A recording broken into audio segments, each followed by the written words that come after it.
안녕하세요, 닥터설입니다. 오늘은 감기 환자분들을 위한 의사가 추천하는 감기약 탑5를 준비했습니다. 참고로 다음 한글 논문을 참고했으니 자세하게 읽고 싶으신 분들은 따로 검색하셔서 보시면 되겠습니다. 먼저 감기약 순위를 보시기 전에 감기에 대해 간단히 설명드리겠습니다. 감기는 넓은 의미의 단어로 의학적 용어인 상기도 호흡기 감염과 가장 가깝습니다. 상기도라고 하면 폐를 제외한 코, 인후, 후두 등이 해당됩니다. 감기의 원인은 거의 바이러스 때문인데 원인이 되는 바이러스 종류가 하도 많고 사람마다 개인적 특성 때문에 감기에 대한 증상도 다양합니다. 감기는 급성 감염의 일종으로 오래 가지 않아 10일까지로만 증상이 지속되고 주로 생명에 큰 위험을 주지 않습니다. 앞서 말했다시피 관여하는 바이러스 종류가 하도 많아서 바이러스에 대한 직접적인 치료보다는 증상 완화를 목적으로 치료하게 됩니다. 흔한 증상으로는 열감, 오한, 두통, 근육통, 콧물, 코막힘, 기침 등이 있습니다. 각 사람마다 상황이 다르므로 상황에 따라 쓰인 약들을 차례대로 소개해드리겠습니다. 1위, 진통제 및 해열제. 두통, 인후통, 근육통 등의 통증이 있는 경우 진통제를 먹어야 하는데 이런 진통제는 해열 효과도 있어서 감기약으로 가장 많이 쓰이는 약입니다. 여기서 말하는 진통제는 크게 두 가지로 나누는데 하나는 아세트아미노펜, 다른 하나는 진통소염제입니다. 연구에 따르면 감기에 있어서 두 약제 간 치료 효과가 차이는 없기 때문에 안정성을 고려하면 감기에는 아세트아미노펜이 추천이 됩니다.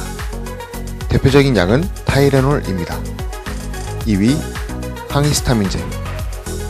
콧물, 코막힘 등의 코 증상이 있는 경우 항히스타민이 효과가 있습니다. 여러분께서 감기약을 먹으면 졸리다고 알고 계신 이유가 이 약 때문입니다. 참고로 항히스타민제도 종류가 있는데 1세대 항히스타민의 경우 졸림 부작용이 좀 있고 2세대부터는 덜합니다. 조금 신경 써야 할 부분은 단독으로 먹게 되는 경우 효과가 좀 미미해서 다른 약제들과 같이 병합해서 드시도록 추천됩니다. 참고로 다음 소개해드릴 3위 약이 감기 복합제여서 그것 하나만 드시면 되니 계속해서 시청해주시면 감사드리겠습니다.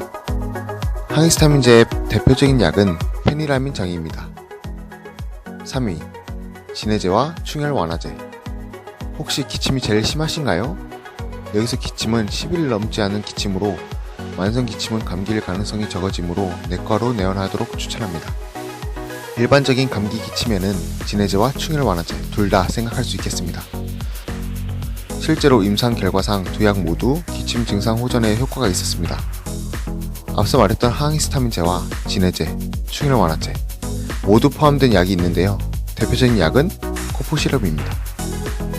개인적으로 제가 감기 환자를 하루에 평균 10명 정도 보는 것 같은데 10명 중 이 시럽을 스스로 찾는 환자는 5-6명 정도로 정말 많았습니다.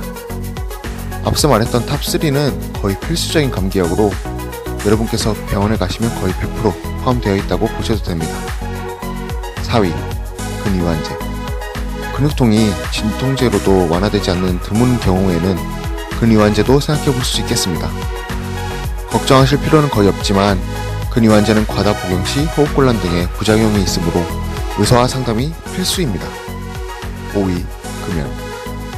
약은 아니지만 흡연과 스트레스 모두 감기의 빈도를 늘리고 증상을 심하게 하기 때문에 마지막으로 금연을 넣었습니다. 금연의 이유로 건강, 돈 절약 외에 감기 예방까지 있다는 것을 알려드리고 싶었습니다. 금연에서 가장 중요한 것은 끊고자 하는 결심입니다. 그런 결심에도 불구하고 금연이 힘드시다면 국가와 병원에서 최근 들어 집중하는 금연 사업에 참여하는 것입니다.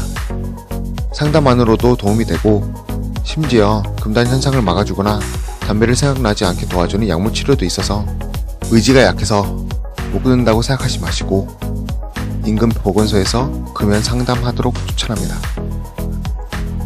여기까지가 의사가 추천하는 감기약 탑5였습니다. 이 영상을 보시고 감기 얼른 나으세요. 시청해주셔서 감사합니다.